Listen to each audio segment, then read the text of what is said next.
दोस्तों हमारा कहानी में आपका बहुत बहुत स्वागत है। किसी ने बड़े कमाल की बात कही है कि आवाज ऊंची हो तो कुछ लोग सुनते हैं, लेकिन अगर बात ऊंची हो तो बहुत सारे लोग सुनते हैं। हाय गाइस, मैं हूं आरजे कार्तिक। एक छोटी सी कहानी। ये कहानी एक लड़के की, 24 साल का लड़का जो सेठ के यहाँ पर नौकरी करता था। उसके माँ बाप इस दुनिया में नहीं थे। जिंदगी बड़ी परेशानी में चल रही थी। वो जाता था, रोजाना पैसे कमा करके घर आता था, खाना बनाता था, खाता था, सो जाता था। एक दिन उसने देखा कि उसने 4 चपाती और सब्जी बनाई। हाथ मुंह धोकर के वापस आया, तब तक 3 बची। दूसरे दिन भी यही हुआ। तीसरे दिन उसने ध्यान रखा और चूहे को पकड़ लिया। एक चूहा मोटा सा चपाती लेके जा रहा था। चूहे को पकड़ा तो चूहे ने कहा कि भैया मेरी किस्मत का क्यों खा रहे हो, मेरी चपाती तो मुझे ले जाने दो। तो लड़के ने कहा बेटा मेरे पास में ज्यादा पैसा नहीं है, सिर्फ 4 मैंने बनाई है चपाती, उसमें से एक तुम ले जा रहे हो, मैं क्या करूंगा, मेरी जिंदगी ने मुझे बेहाल कर रखा है। तो चूहे ने कहा कि तुम्हारे सारे सवालों के जवाब तुम्हें एक इंसान दे सकता है। लड़के ने पूछा कि कौन है? तो चूहे ने कहा कि गौतम बुद्ध हैं, उनके आश्रम में जाओ, उनसे अपनी जिंदगी के बारे में पूछो, वो तुम्हें रास्ता बताएंगे कि करना क्या है। लड़के ने कहा बहुत बढ़िया बात है। चूहे की बात मान ली, गौतम बुद्ध से मिलने के लिए चल पड़ा। सेठ से छुट्टी ले ली 5-6 दिन की। रास्ता लंबा था, रात हो गई। इस लड़के को कुछ दिखाई नहीं दे रहा था। थोड़ी दूर पर एक हवेली दिखाई दी, वहां गया, जाकर के शरण मांगी। हवेली की मालकिन ने पूछा कि बेटा कहाँ जा रहे हो? तो लड़के ने कहा कि गौतम बुद्ध के आश्रम जा रहा हूं, उनसे मिलने के लिए। तो मालकिन ने कहा कि बहुत बढ़िया जगह जा रहे हो, गौतम बुद्ध से हमारे एक सवाल का जवाब लेकर के आना, अगर वो सवाल का जवाब दे दें। तो लड़के ने कहा जरूर, आपका सवाल पूछूंगा, बताइए। तो हवेली की मालकिन ने कहा कि बेटा मेरी 20 साल की बेटी है, जो 20 सालों से एक शब्द नहीं बोली है, बोल नहीं सकती है। बस उनसे पूछ लेना कि ये बेटी कब बोलेगी। ये बोलते बोलते उनकी आंखों में आंसू आ गए। लड़के ने कहा माता जी आप परेशान मत हो, मैं जाऊंगा और आपके सवाल का जवाब जरूर लेकर आऊंगा। लड़का अगले दिन चल पड़ा।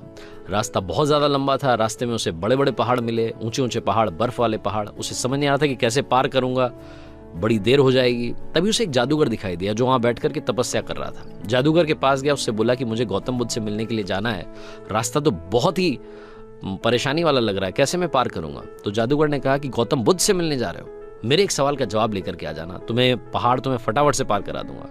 लड़के ने कहा आपका सवाल बताओ। तो जादूगर ने कहा कि 1000 सालों से यहाँ पर इसी पहाड़ पर तपस्या कर रहा हूँ स्वर्ग जाने के लिए, मुझे समझ नहीं आ रहा कि स्वर्ग कब जाऊंगा। तो लड़के ने कहा ठीक है, आपके सवाल का जवाब लेकर के आते हैं। जादूगर ने छड़ी घुमाई, लड़के को पहाड़ पार करा दिया। मैदानी इलाका आ गया, वहां पर एक बड़ी सी नदी थी। लड़के के सामने फिर से समस्या थी कि अब ये नदी कैसे पार करें। तभी उसे वहां पर एक बड़ा सा कछुआ दिखाई दिया। कछुए से मदद मांगी कि आपकी पीठ पर बैठा करके मुझे नदी पार करा दीजिए। कछुए ने कहा ठीक है। जब नदी पार कर रहे थे तो कछुए ने पूछा कि कहाँ जा रहे हो? तो लड़के ने कहा गौतम बुद्ध से मिलने जा रहा हूँ। कछुए ने कहा वाह यार, बड़ी अच्छी जगह जा रहे हो, एक काम करना मेरे सवाल का जवाब ले आना। तो लड़के ने कहा कि आपका भी सवाल बताइए। तो कछुए ने अपना सवाल बताया कि मैं बड़े टाइम से 500 सालों से इसी नदी में हूं और ड्रैगन बनने की कोशिश कर रहा हूं, ड्रैगन कब बनूंगा ये बस पूछ करके आ जाना। लड़के ने कहा ठीक है। लड़का पहुंचा आश्रम में, गौतम बुद्ध के पास। प्रवचन चल रहा था, प्रवचन खत्म हुआ। गौतम बुद्ध ने कहा कि हर कोई मुझसे सवाल पूछ सकता है, लेकिन सिर्फ 3 सवालों के जवाब दिए जाएंगे। अब लड़के के सामने समस्या थी कि किसके सवाल को ड्रॉप करें, किसका सवाल छोड़ें और किसका पूछें। लड़के ने सोचना शुरू किया। सबसे पहले हवेली की मालकिन नजर में आई, ध्यान में आई, तो उसे लगा कि वो तो अपनी बेटी का इलाज कराना चाह रही है, उनकी बेटी बोल नहीं रही है, उनकी आंखों में आंसू थे, उनका सवाल पूछना जरूरी है। दूसरी जो तस्वीर उसके दिमाग में आई, नजर में आई, वो आई जादूगर की। जादूगर 1000 साल से वहां तपस्या कर रहा है बर्फ के पहाड़ में। तीसरी तस्वीर आई कछुए की, जो 500 साल से नदी में ड्रैगन बनना चाह रहा है। फिर लड़के को अपनी तस्वीर नजर आई, जो सेठ के यहाँ पर एक लड़का नौकरी कर रहा है। लड़के ने सोचा कि मैं तो नौकरी कर ही रहा हूँ, खाना खा ही रहा हूँ, ठीक चल ही रहा है, थोड़ी और मेहनत करूंगा, कुछ बदलूंगा। इन 3 लोगों की जिंदगी में बदलाव लाना जरूरी है, इन 3 के सवाल पूछने जरूरी है। लड़के ने गौतम बुद्ध से तीनों के सवाल पूछे। गौतम बुद्ध ने जवाब दिया सबसे पहले हवेली की मालकिन के सवाल का। उन्होंने कहा कि उस मालकिन की जो बेटी है 20 साल की, उसकी जैसी ही शादी होगी वो लड़की बोलना शुरू कर देगी। दूसरे सवाल का जवाब देते हुए गौतम बुद्ध ने कहा कि जो जादूगर है उससे कहना कि वो छड़ी छोड़ दे, जिस दिन उसने छड़ी छोड़ दी, छड़ी का त्याग कर दिया, वो स्वर्ग चला जाएगा। तीसरा सवाल था कछुए का। गौतम बुद्ध ने कहा कि उस कछुए से कहना कि अपना कवच उतार दे, जिस दिन उसने कवच उतार दिया उस दिन वो ड्रैगन बन जाएगा। लड़के ने नमस्कार किया, प्रणाम किया, चल पड़ा वापस। रास्ते में कछुआ मिला, कछुए से कहा कि भैया कवच उतार दो। गौतम बुद्ध ने कहा तुम ड्रैगन बन जाओगे। कछुए ने जैसे ही कवच उतारा, मोती ही मोती निकल आया। कछुए ने कहा मोती का मैं क्या करूंगा, आप ले जाओ। लड़के को मोती दे दिए और कछुआ ड्रैगन बन गया। थोड़ा आगे चला तो जादूगर मिला। जादूगर को जाकर के कहा कि भैया आपको छड़ी छोड़नी पड़ेगी, तभी आप स्वर्ग जा पाओगे। जादूगर ने कहा ये लो छड़ी छोड़ दी, ये छड़ी तुम रख लो, मैं स्वर्ग चला जाऊंगा। जादूगर स्वर्ग चला गया और अब आई बारी तीसरे सवाल की। ये पहुंचा उस हवेली में जहां मालकिन ने सवाल भेजा था।